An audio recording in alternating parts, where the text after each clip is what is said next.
Do it this installation, what you will. So download the Instacart app and get whatever you crave for the game and whatever else you need delivered in as fast as 30 minutes. Plus, enjoy $0 delivery fees on your first three grocery orders. Instacart. We're here. Service fees apply. Pre-orders and 14 days. Excludes restaurants.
Well, good morning. Uh, I am not feeling the best. And so we're going to soldier through today without the guitar part. I'm not going to play through the song music. Lois will play and lead you, and it will be glorious. Just like it was at Blackwood. No, you're okay. Um, so this morning, I have a little note, and it says, "We need readers." Does anyone read? I see a couple of hands. She did. Yes? Okay. Only sight words? Okay. I'll have to make sure that the reading has sight words in it when the time comes. If you would like to be a reader for our psalm, and we might be diversifying a little more with that. If you would let us know so we can connect you there, that would be great. You can email, text message, or just Pastor Rob. I can read with the best of them. As we begin worship today, I'm going to invite you to join me as we pray. We have prayer on the screen, and you can say that prayer along with it. O God, your glory is always to have mercy. Be gracious to all who have gone astray from your ways, and bring them again with penitent hearts, steadfast faith, to embrace and hold fast the unchangeable truth of your word, Jesus Christ, your Son, who with you and the Holy Spirit lives and reigns, one God forever. Amen. Will you stand? We're going to sing Rock of Ages. Rock of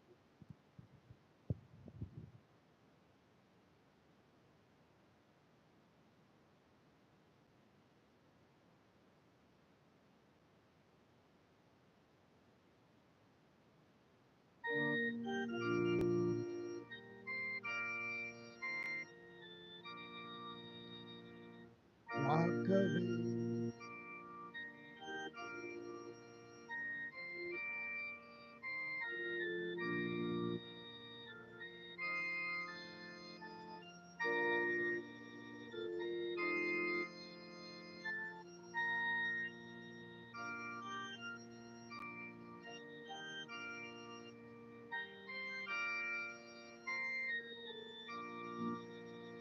Rock of Ages.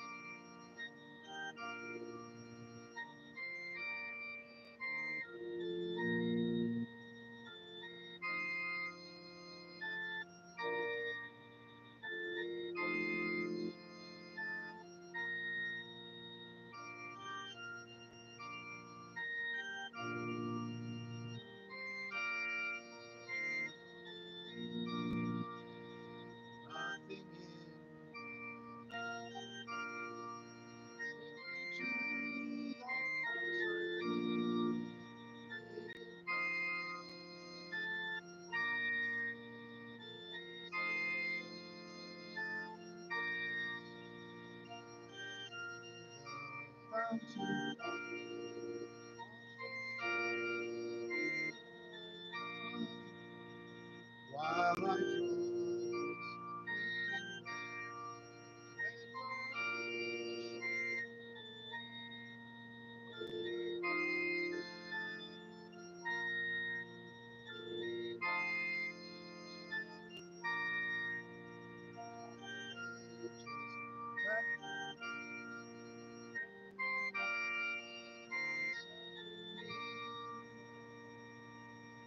I should have sang that last week.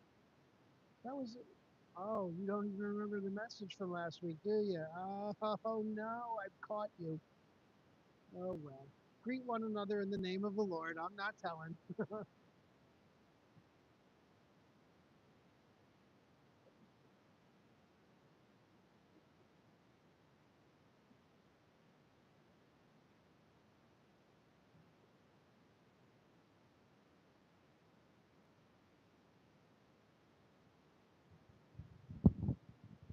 Would you like to be seated or would you like to stand for standing on the promises? It's going to be we're not doing the guitar song. You want to stand up for this one?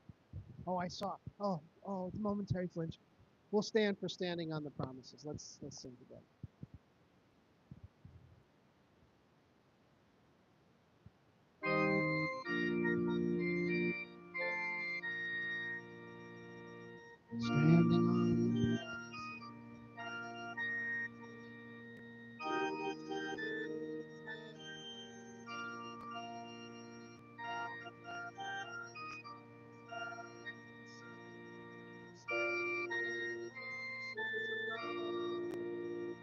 Standing on standing on the promises of God, my Savior. Standing. I'm standing on the promises of God. Standing on the promises that cannot fail. When the howling storms of doubt and fear assail, by the living word of God I shall prevail. Standing on the promises of God.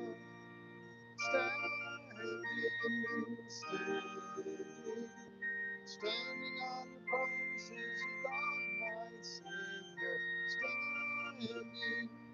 I'm standing on the promises of God.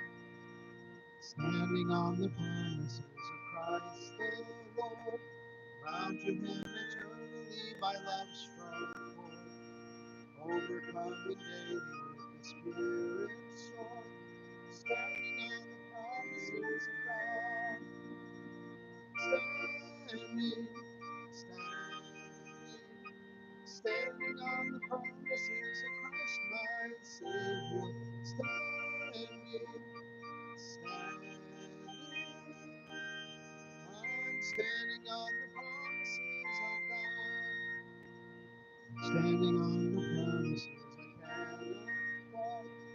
Listening every moment to the Spirit's call.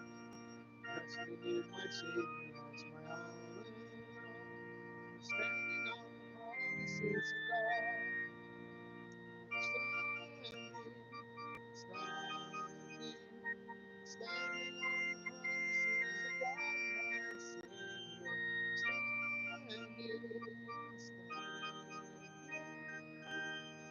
I'm standing on the promises of God.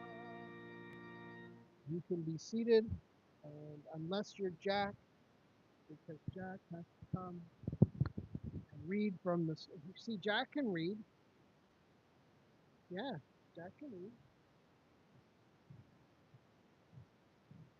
Let's see about that. Psalm 32. Blessed is he whose transgressions are forgiven, whose sins are covered. Blessed is the man whose sin the Lord does not count against him, and in whose spirit there is no deceit. When I kept silent, my bones wasted away. In my groaning all day long, for day and night your hand is heavy upon me. My strength is sapped as in the summer heat. Then I acknowledged my sin to you, and you did not cover up my iniquity. I said, I will confess my transgressions to the Lord, and you forgave the guilt of my sin. Therefore, let everyone who is tired pray to you, that you may be found.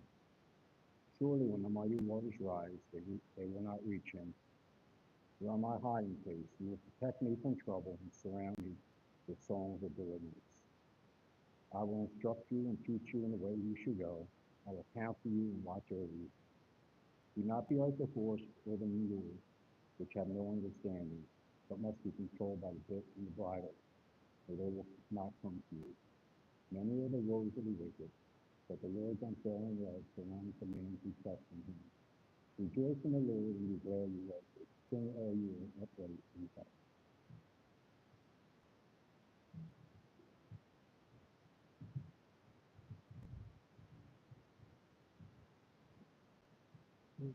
You don't want to be like the mule, right? You want to be like the one who doesn't need to be beaten or driven. Go willingly. Um, my cat does not listen to me this way. Even though I know he knows his name, I'll say bear and he'll turn and run the other way. But then when Theodora says bear, he comes running to her, and for that I hold him accountable. Uh, he has to change his ways. Anyway, we're going to sing number 198. 198, Rich. I know it. 'Tis so sweet to trust in Jesus. Oh, wait. Forward. There you go. 'Tis so sweet to trust in Jesus, just to take him at his word, just to rest upon his promise, just to say, thus says the Lord. Jesus, Jesus, how I trust him.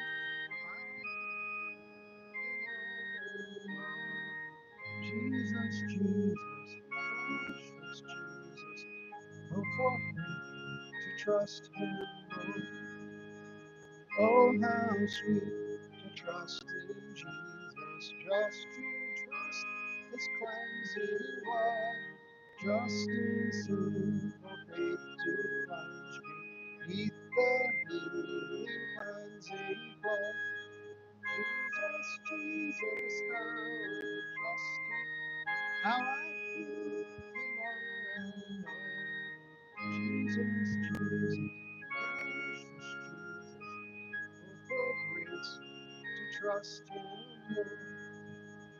Yes, 'tis sweet to trust in Jesus, just from sin and self to cease.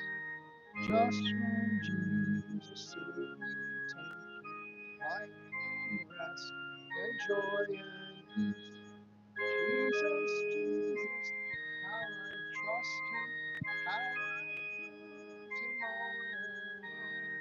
Jesus, Jesus, precious Jesus, for grace to trust him more.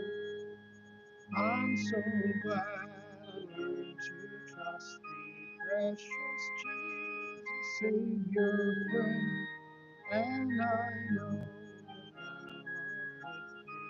thou will be with me to the end.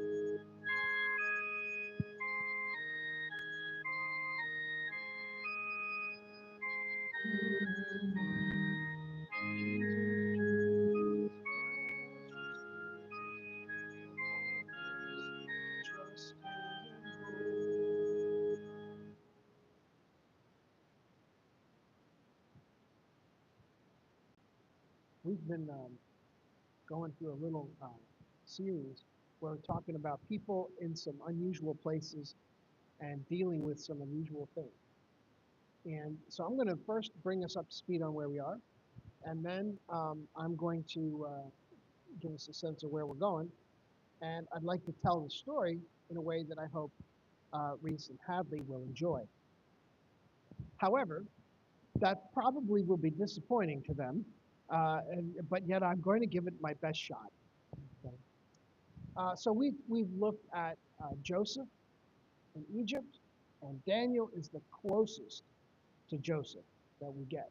Or we could say Joseph is the closest to Daniel. We've looked at Ruth, and today we did we look at Esther? Esther's coming up. What? No, not Esther's coming up. So Elijah, that's who it was. Rock of Ages, that was Elijah. I should have had that one from last week. But see, none of you knew because I asked you and we just looked like nothing behind the eyes. So it's coming back. Sure it is. It's coming back.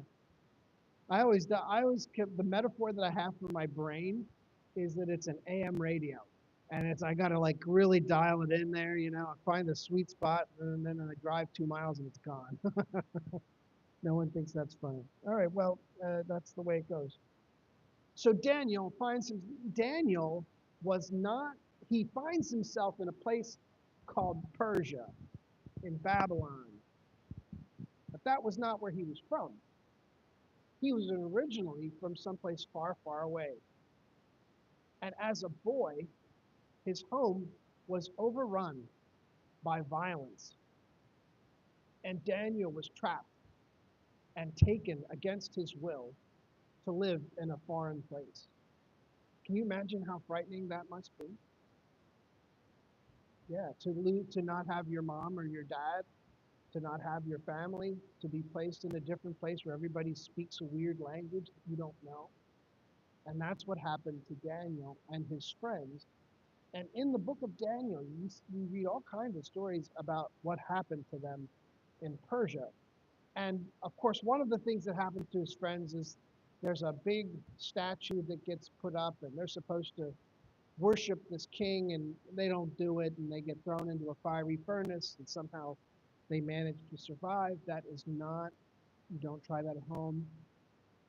Or make sure you have those distinctions. Pastor Rob said, no.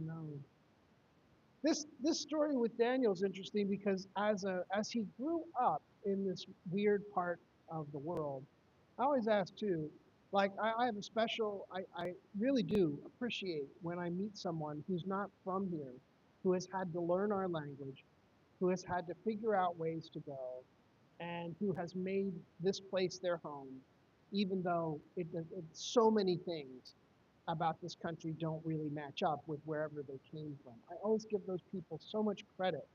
People that can immigrate and to either for reasons outside of their control or because they're trying to make a better life and they have to do all this work. I mean, would you be able to do that? Just think about it for a minute. If I threw you in France, how likely would you be? I mean, I could deal with the wine situation, I think. Maybe that's a bad example. I always give credit to these. But here's Daniel. He's got to learn a whole new language. He's got to have whole new friends. He's got to learn all the neighborhood doesn't make sense to him. But Daniel, he's raised to the top, and he becomes a very powerful figure because he has been faithful. And what the book of Daniel says is because he's been faithful to God, God has helped him and elevated him until one day when Daniel's fellow workers got jealous. You have to read Daniel 6 with a fair amount of sarcasm because they pile up all the officials in the Persian administration.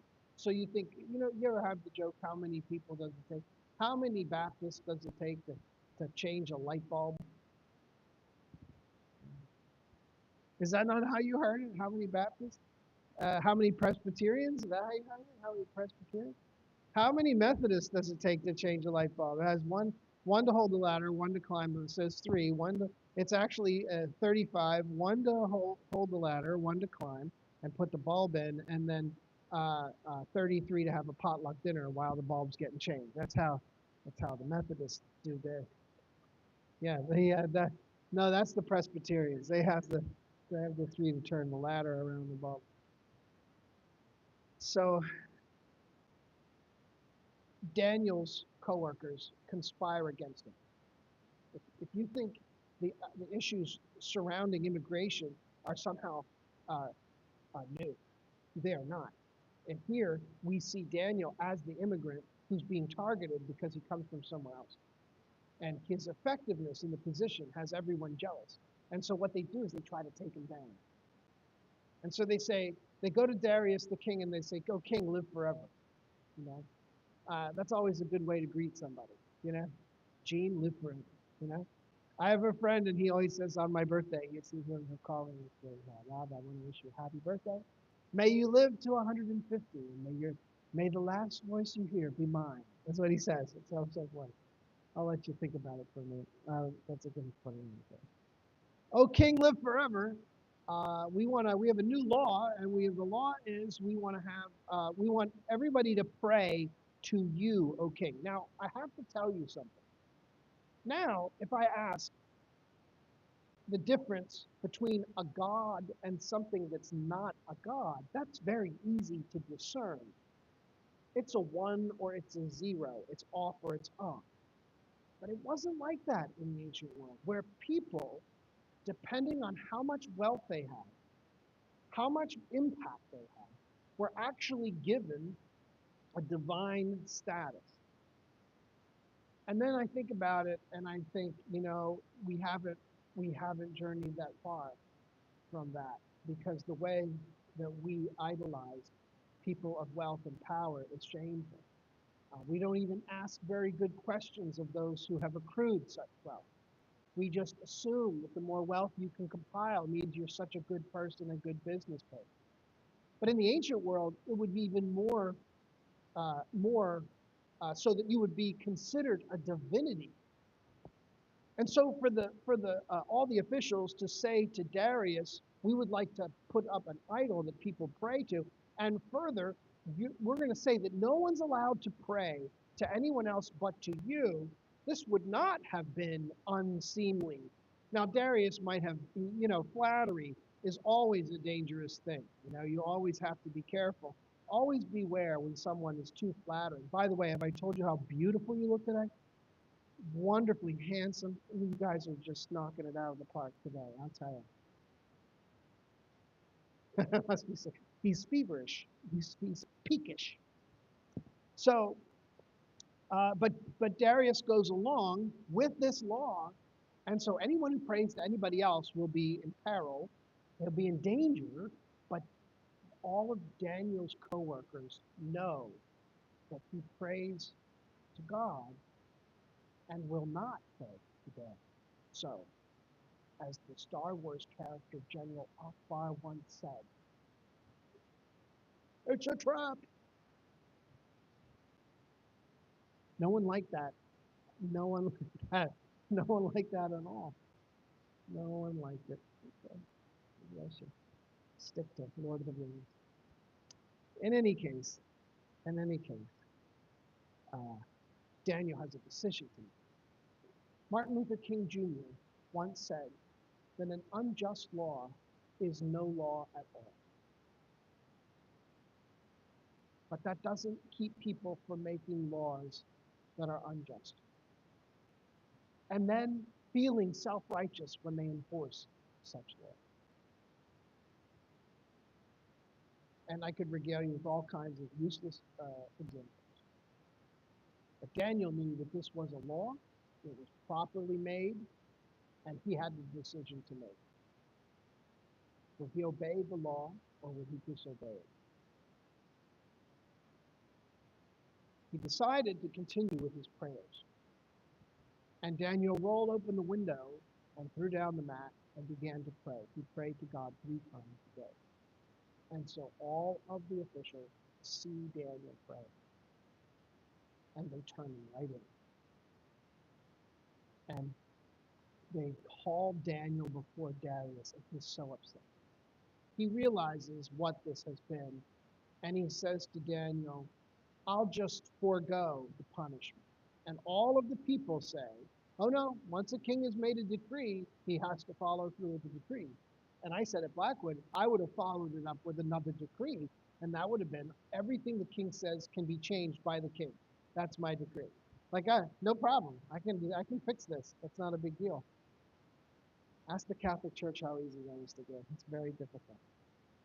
And so, regrettably, Darius takes Daniel and has to throw him in the den of lions.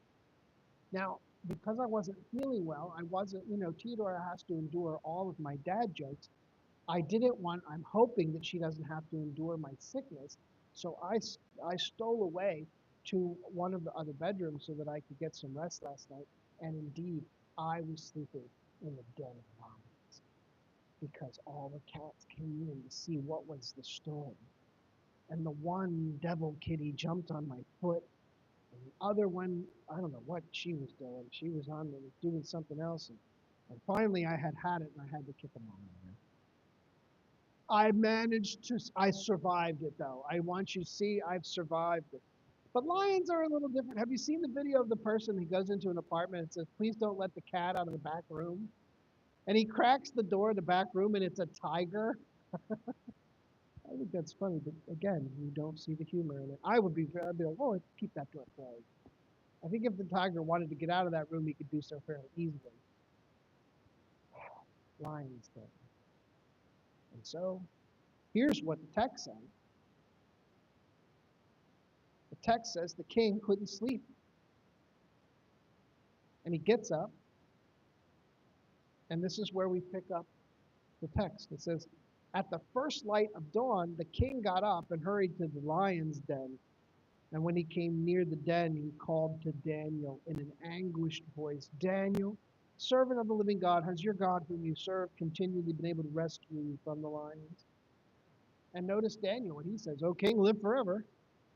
My God sent his angel, and he shut the mouths of the lions. They have not hurt me because I was found innocent in his sight, nor have I ever done any wrong before you, O king.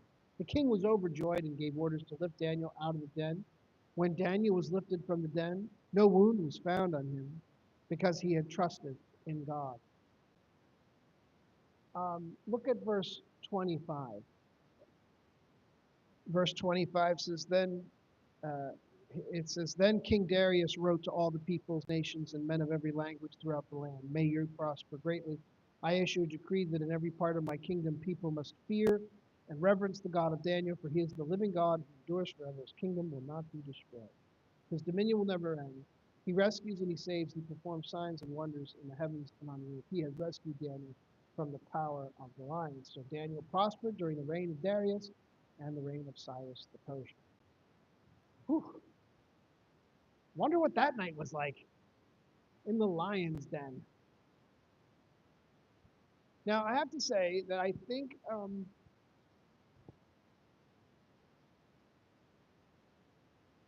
our first inclination is to think that as Daniel hovers on the precipice and they're ready to throw him in, that Daniel's first thought is, God will protect me. I don't believe that. Oh, I find it very attractive. I mean, that's what, if I'm looking at the story, that's what I want to imagine, right?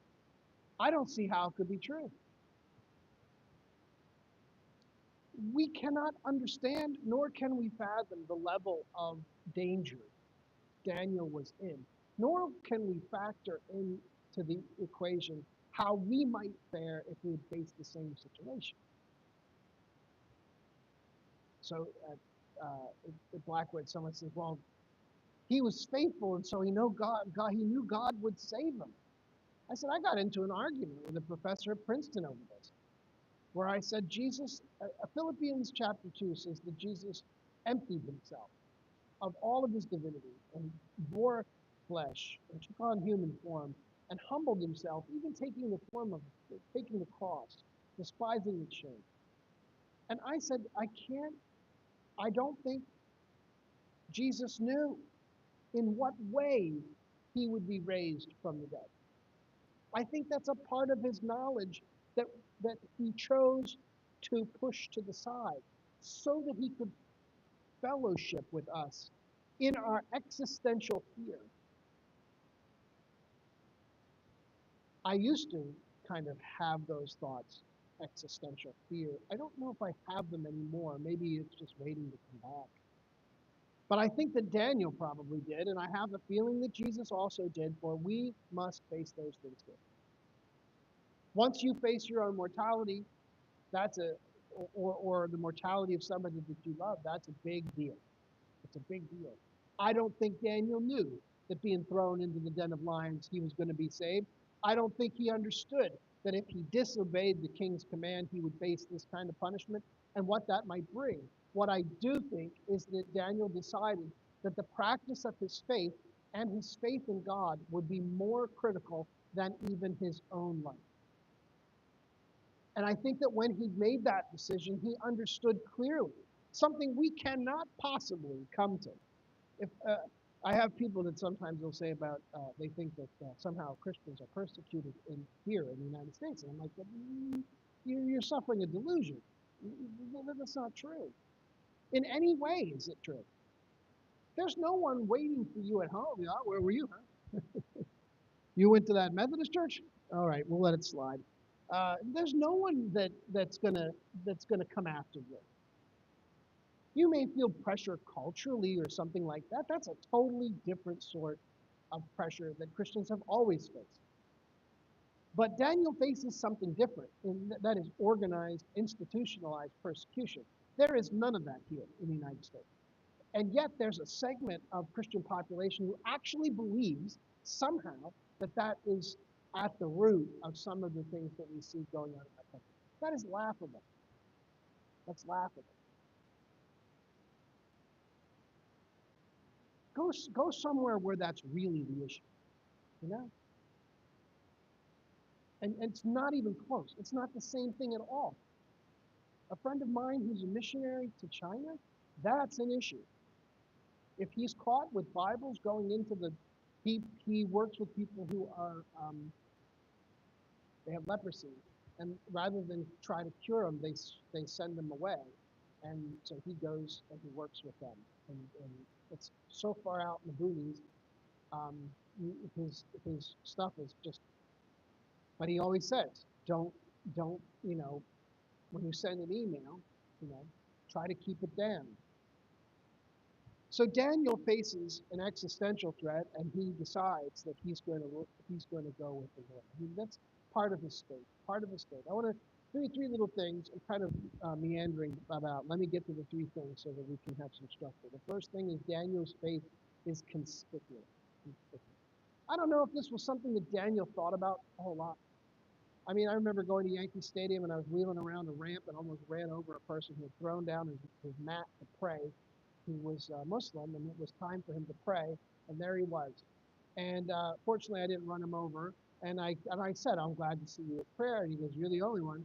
And I said, oh, no, that can't be true. He goes, oh, no. He is literally in the corner of the ramp. And so I said, how do you know which direction to go? He goes, there's an app for that. And he pulls up his phone and he shows me how to organize. Well, that's neat. So, I mean, it's one thing to go, it'd be one thing if he hit the mat in the middle of the concourse. That would be a show. He was just trying to do it somewhere where it would be out of the way.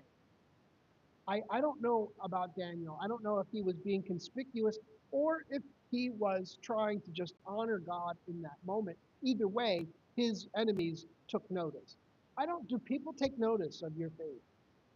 I'm not sure, and I don't have any, I have no words about this one way or the other. I think it's a lot of a function of our personalities, whether you're a conspicuous or an inconspicuous believer. I never want to put a Jesus thing on my bumper sticker, my bumper. I mean, forget it. Because people see me weaving in and out, and they be like, oh man, he is sure good he knows Jesus. He's going to meet him soon. Right? Or the other thing that happens is I'm a terrible driver and I cut somebody off inadvertently, okay? And then, or worse, I'm pulled over trying to get to Blackwood in time for church. That's only happened 3 times. But so much so that one of the parishioners at Blackwood gave me the gold card for state troopers. And she said, you're going to have to use this, Pastor. I said, oh boy. I don't want Jesus being a recipient of all my bad driving. You know, people are like, there's another Christian doesn't know how to drive his car. There are conspicuous believers, people that share their faith, people that really go over the top. I have a lot of respect for that. That is not usually the way I do my faith. I'm not usually like that. I don't know why. I believe it's a function of personality. It's not like I have anything other than that. I know this, when I tell people I'm a pastor, everything changes. It's like scratch the record across, and everything just changes. You know, playing golf with a guy, we got to the ninth hole, and he is cursing up a storm. I mean, he was working in vulgarity like a person, like he was just a master. And I get to the ninth hole, and he looks, he goes, "Well, what do you do for a living?" I told him, I said, I hadn't told him in 9 holes. I kept telling him, "Oh, I work in the nonprofit sector." Because what happens, I tell him I'm a pastor. He takes he says a few words, and he looks at me and he goes, "Why didn't you tell me that on the first tee?" I said, what difference would that have made? He goes, "Well, I wouldn't have run my filthy mouth for 9 holes." And he takes his clubs and leaves. He was so embarrassed by his conduct. Like I care, you know what I mean? So, but that's not, I don't live like, I don't wear Jesus ties or t-shirts. That's not the way I do it. I mean, there are other people that do. That's fine. That absolutely fine. I have no problem with that. And I want to tell you that too. There are all kinds of ways to practice your faith. You can be out there in front. You can be tucked away, but faithful you must be in whatever way. So I think that the conspicuous nature of Daniel's faith was simply a product of the situation he ended up living in. Someone's gonna notice when you're not praying to Darius. And so my question to you is, I think people should know about your faith. If you say every Sunday I go to get my nails done at 10:30 at Gibbsboro Methodist Church, that's a little jejune, you know? Just tell them I go. Hopefully, God lifts my soul up a little bit. I can smile a little bit, and they'll be like, "At church, well, every once in a while, it's a terrible joke." And so, but I think people should know about your faith. I think there's so much about faith that gets lampooned and distorted and twisted around that when you find the genuine thing, it really does. It's enchanting. And so I encourage you to have that kind of aspect, no matter how you live out your faith. But all of us should be inviting people to come to church all the time. I'm just if it's in, just if it's it's not all the time. But maybe just every week. Anyway, the second piece is Daniel's faithfulness. Daniel has to be faithful. Now, I don't know how you live out your faithfulness. My question is, how can you be more faithful? How can you deepen your faithfulness? To me, there's the only answer. There's no, there's not a real big mystery here. Faithfulness is the trust that you have in God. I'm only trusting God the more I know Him. The deeper I know God, do you think I honestly fret over folks who can't fathom how I can be a believer? How can you believe all that mumbo jumbo? Do you think that's really a concern that I have? Intellectually, I can stand with you and talk with you all about those issues. And by the time we're done, if there's not enough to make anybody say, "Well, I can understand your point," I'll just give up. But my faithfulness is simply a question of talking to God and developing that relationship. I think my biggest grief is that maybe as a pastor, I haven't enjoyed that enough to encourage you. Talk to him. Once God talks to you, that's the end of it. There is no, "Gee, I wonder if." That's the end. You have an encounter with God, and that is the end of, "Gee, I wonder if." I can spin some arguments. I'm not going to lie. I can make some good arguments for you. Arguments only get you so far. Believe me, I can pile it higher and deeper. But the arguments only get you so far. It's when the risen Christ comes through the door Now, why are there seasons in life where it seems so easy to talk to God, and then there are seasons of life where it just seems like we're not so interested? I don't know the answer to that question, but I hope that faithfulness is part of it. I don't want you to come away from this little point thinking, oh, I have to do more, that there's all these things I have to do. I don't that's not it at all. I think the function of faithfulness is as clear as the relationship with God that we build. How hard is it to have coffee with a friend? Well, providing your friend likes coffee, I guess. If they're not liking coffee, that could be a problem. But I mean, it's there's no problem. You talk, you catch up, you meet in common places, and you talk about things that are important. And by the time you're done, you're laughing, you're enjoying the company of the other person, and your soul is raised. You have a better feeling. Friends, I hope that's the way your relationship with God is. Now, what I'd like to ask you to do, the last point is the easiest one, and that's what Daniel's caught for. How is he caught? What's he doing? We got him. We got him dead right. Yeah. We got this one. Where was he? He was in the diner praying over his food. Oh, well. You said he was at the diner? Yeah, it needs prayer. It does. It does need prayer. I give credit to the person who's at McDonald's and prays over those fries. You know what I mean? You got to pray over a lot of McDonald's. Lord, I've eaten a lot of these fries over my life. Prayer. Isn't that easy?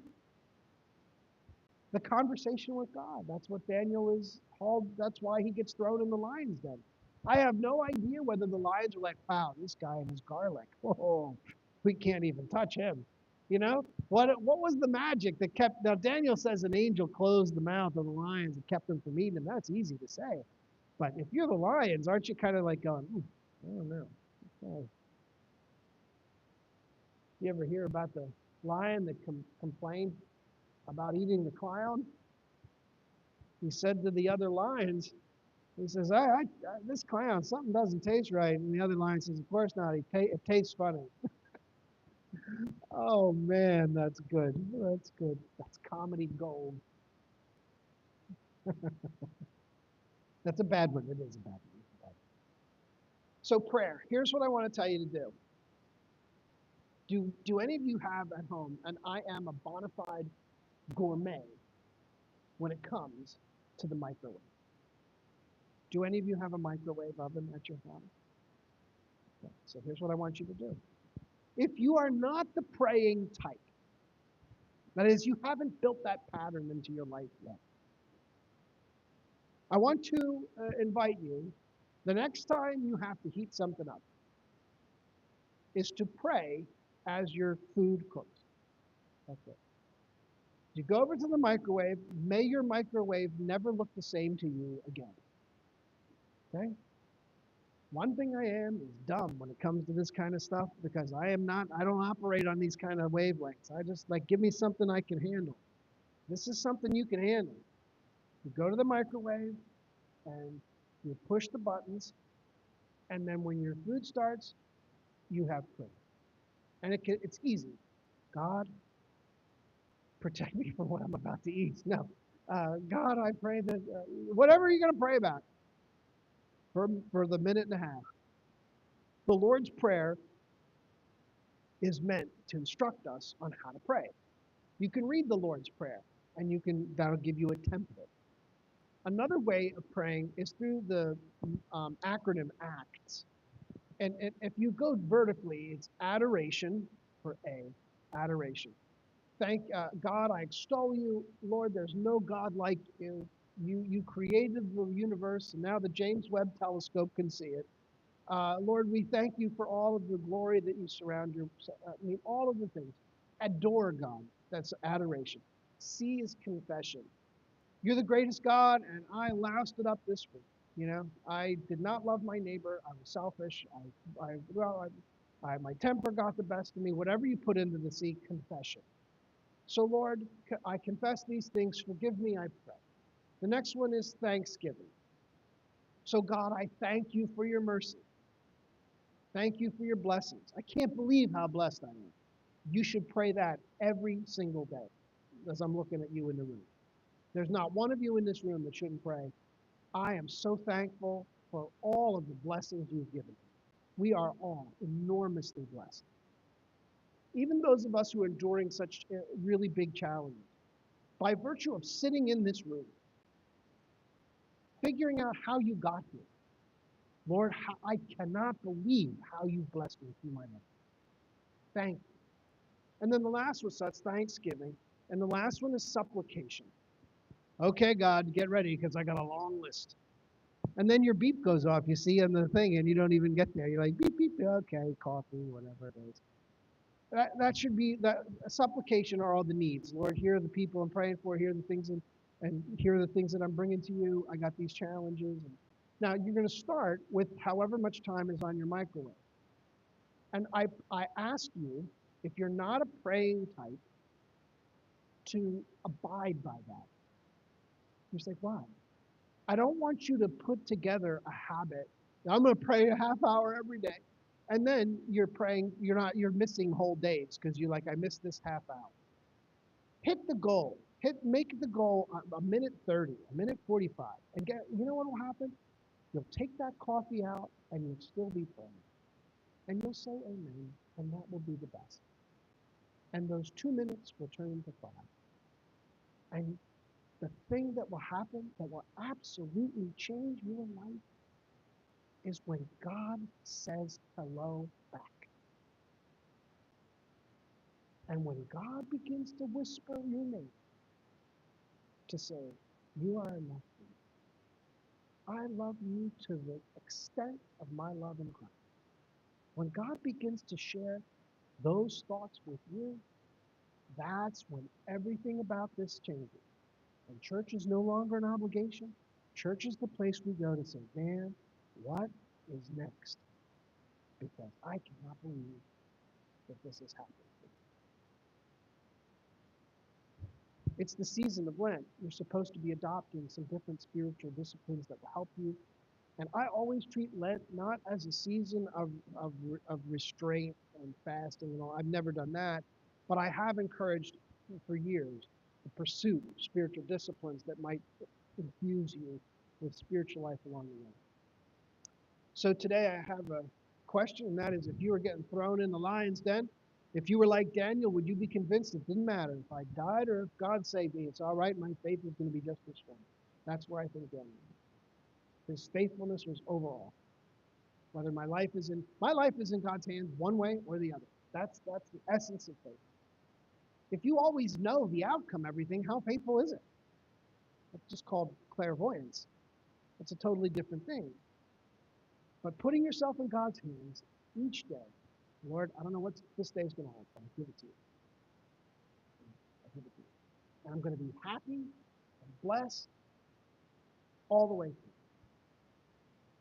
And then the last little tidbit is when you go to that microwave, take those moments of prayer. So before we get our prayer requests, before we do the prayer time, I'm going to invite you to have a moment of quiet prayer that I will direct. As a matter of fact, Lois, would you come and just pray? You can pick one, real soft, and we can pray on that where we're seated. And then when I lead us in our prayer together, you can say your prayer request to God out loud. And if you have one that you want included on the bulletin, you can write it down or send it to me on carrier pigeon. However you want to send it along, and I'll put it on our prayer. But in these just a couple of moments of quiet reflection, I want to invite you to just say, Lord, help me hear your voice. That's what I want you to pray. As Lois prayed, Lord, help me hear your voice. Would you go to prayer?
lift, Lord, to you these prayer concerns. We pray that you would hear your voice, have an opportunity to move in your lives.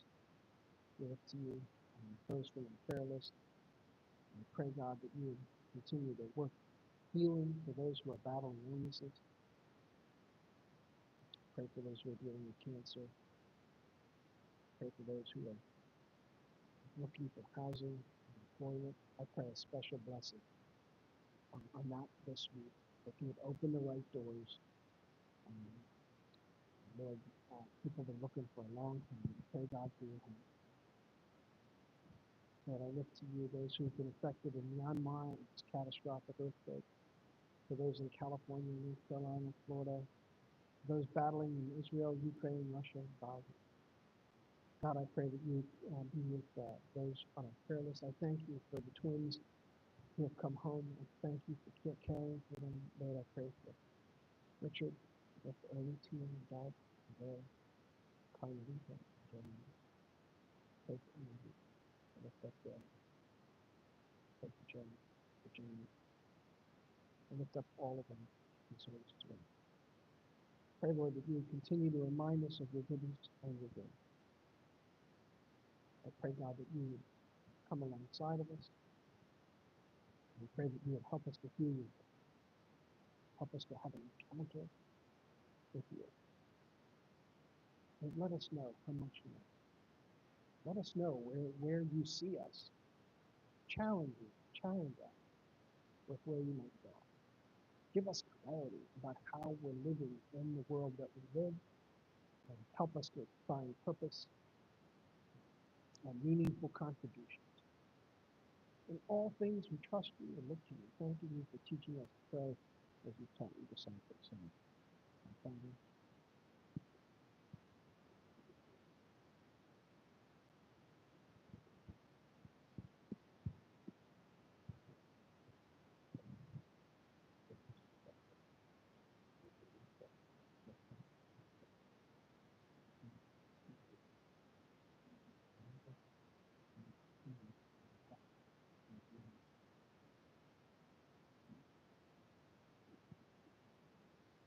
thanks for those who have suffered through the YouTube or just what it is today, just YouTube and the broadcast there. If you guys have prayer concerns, let me know. You can send them to me by text message, by email.